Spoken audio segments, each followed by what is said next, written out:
অন্নপূর্ণা ভান্ডারের ভেরিফিকেশনের জন্য কি আপনার কাছেও ফোন এসেছিল?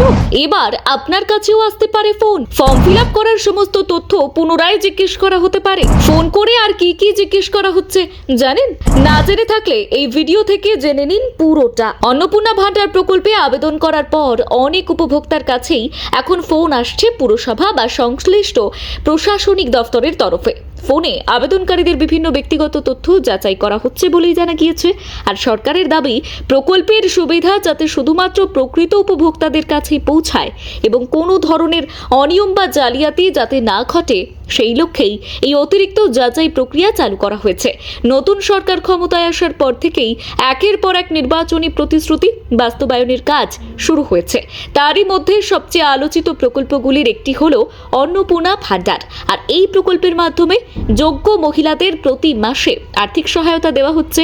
সরকার সূত্রে দাবি, জুন মাসের শুরু থেকেই প্রকল্পের টাকা উপভোক্তাদের ব্যাংক অ্যাকাউন্টে পৌঁছাতে শুরু করেছে। প্রথম কয়েকদিনের মধ্যেই লক্ষ লক্ষ উপভোক্তার কাছে এই অর্থ পৌঁছে দেওয়া হয়েছে বলেই প্রশাসনের পক্ষ থেকে জানানো হয়েছে। অন্নপূর্ণা ভান্ডারের আবেদন করার জন্য অনলাইন বা অফলাইন দুই ধরনের ব্যবস্থাই রাখা হয়েছে। তবে অফলাইন আবেদনপত্রে তুলনামূলকভাবে অনেক বেশি তথ্য দিতে হচ্ছে।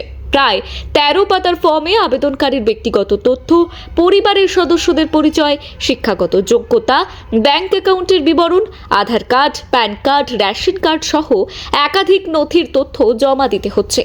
কিন্তু শুধুমাত্র ফর্ম জমা দিলেই দায়িত্ব শেষ হচ্ছে না।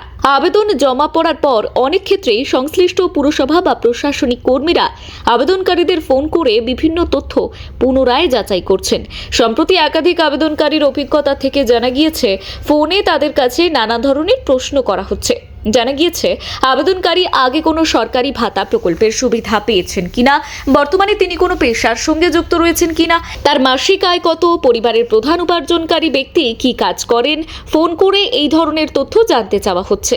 এছাড়াও বাড়িতে ব্যক্তিগত গাড়ি রয়েছে কিনা, পরিবারের আর্থিক অবস্থা কেমন, বাড়িতে কতগুলি ঘর রয়েছে, এমন বিভিন্ন বিষয় সম্পর্কেও প্রশ্ন করা হচ্ছে।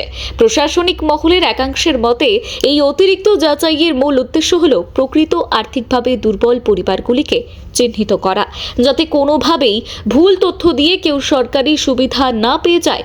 রাজনৈতিক মহলেও এই বিষয়টি নিয়ে আলোচনা শুরু হয়েছে। অনেকের মতে, অতীতে বিভিন্ন সরকারি প্রকল্পে ভুয়ো উপভোক্তার অভিযোগ উঠেছিল, আর সেই অভিজ্ঞতা থেকেই এবার শুরু থেকেই কড়া নজরদারির পথে হাঁটছে সরকার। প্রকল্পের নাম নথিভুক্ত করার পর প্রত্যেকটি তথ্য যাচাই করে নেওয়ার চেষ্টা করা হচ্ছে। সরকারি সূত্রে দাবি, কোনো প্রকল্পের সাফল্য নির্ভর করে সঠিক মানুষের কাছে সুবিধা পৌঁছে দেওয়ার উপর। তাই আবেদনকারীদের দেওয়া তথ্যের সঙ্গে বাস্তব পরিস্থিতির মিল রয়েছে কিনা তা নিশ্চিত করার জন্যই এই বিশেষ যাচাই প্রক্রিয়া চালানো হচ্ছে। আর এই পরিস্থিতিতে যারা অন্নপূর্ণা ভান্ডার প্রকল্পে আবেদন করেছেন, তাদের আতঙ্কিত বা বিভ্রান্ত হওয়ার কোনো কারণ নেই। প্রশাসনের তরফে যদি ফোন করে কোনো তথ্য জানতে চাওয়া হয়, তাহলে সঠিক এবং সত্য তথ্য দেওয়ার পরামর্শ দেওয়া হচ্ছে। কারণ এই তথ্য যাচাইয়ের ভিত্তিতেই চূড়ান্তভাবে প্রকল্পের সুবিধা অনুমোদন করা হবে। ব্যুরো রিপোর্ট, গলসি বার্তা।